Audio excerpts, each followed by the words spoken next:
Hi, I'm Jamie Ellis with WG Title. In this video, I'm going to show my reaction to an article that went viral last month regarding fraudsters taking over and selling a property. I've done videos before and they're on our social media channel regarding fraud. Today, we are looking at an example of fraud that can happen. So the article reads, man returns home to land he bought in 1991 to find someone built a $1.2 million house on it. He bought the land back in 1991 and was recently told by someone was building a house on it. That would be shocking, especially if you're paying property taxes on it. You're just not visiting the piece of land consistently, which happens quite often. A man received quite a shock when a friend told him somebody was building a house on the land he'd owned since 1991. When Dr. Kenningsberg was 1 year old, his parents bought a house on Skytop Terrace, Fairfield, Connecticut, and the place became his childhood home. His dad bought the house for $5,000 back in 1953, and in 1991, he bought half-acre plot of land next door along with his brother, which he'd held on to ever since, becoming the sole owner after his brother died in 2011. So he owns the property. He's familiar with this land.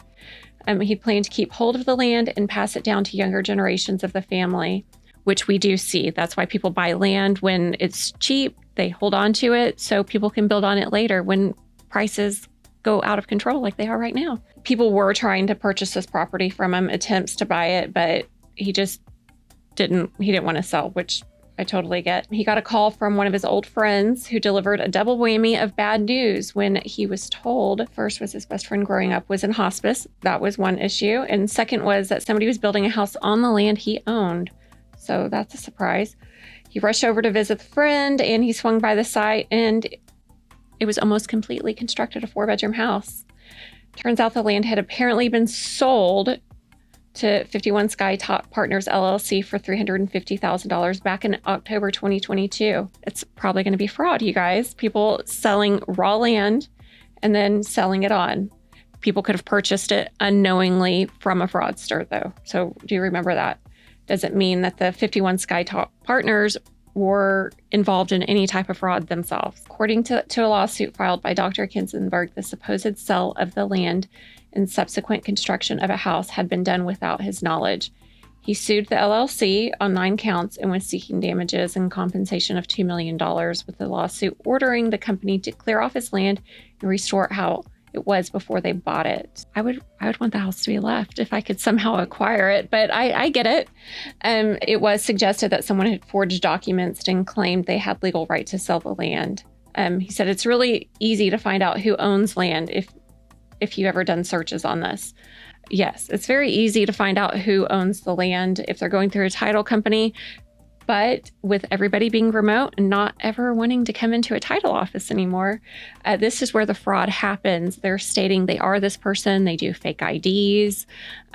So when they're all signing remotely with notaries, this is where notaries also have to be super careful and checking those government IDs to make sure they're not fakes.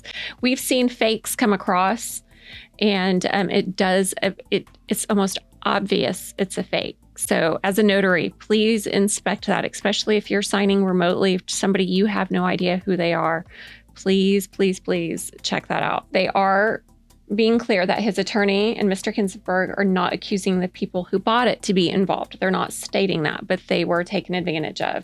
They had no idea, but they're actually tying it back to somebody in South Africa that created this fraud. And the police are trying to go after and find the money. Where did all this money go and that they paid for it? So in this situation, I don't know that it's been resolved yet based on the article, but fraud can happen at any time. You have people reaching out via email, calling. What I've heard a lot is through WhatsApp. If you're receiving communication from WhatsApp as a realtor or people trying to sell, I would be extremely cautious of WhatsApp because people can hide themselves through that. There's steps that title companies must take with dealing with raw land. We need to reach out to the seller. This person that we have, on the phone with us, or even if they come in stating they're the seller, especially if it's raw land, we need to send certified letters to the last known addresses. We need to try to get in contact through the correct channels that the county may have contact information for. It's extremely important to try to see these people in person, though. I know we live in this world where everybody wants to do everything virtually, but this is allowing fraud to increase the way it is. It's honestly out of control. But if we get back to actually seeing people in person, there are things such as title lock that people can put on their property. So if the county sees any transfer of ownership, the property's been locked, so they won't transfer the property. They'll reach out to you. So there are options out there, but especially on raw land, please, pay attention to your property, go visit it, ask neighbors to look in on it. But I would recommend title lock on any empty lots that you may or may not have any raw land. If you have come across this, I would approach an attorney, get a real estate attorney. Honestly, besides real estate attorneys, there's other attorneys that can handle items like this. But the first step is to reach out to an attorney if you see any suspicious activity, if you see deeds, if you see people building on your land, if you drive past your property and you see any movement of the dirt on the property, that's where you do need to reach out. But do keep an eye on that raw land. I know people buy and they don't ever look at the property for the next 20 years. They may pay their property taxes, but try to keep an eye out at least quarterly. That's what I would personally recommend. Or if you're not local to it, have somebody that you trust in the area to check in on the property every once in a while. The fraudster, it's hard to, the title company may have thought they did. I mean, if they went through a title company, I don't know. This is in Connecticut. They could have just gone through an attorney. They pulled the last deed. People are signing remotely.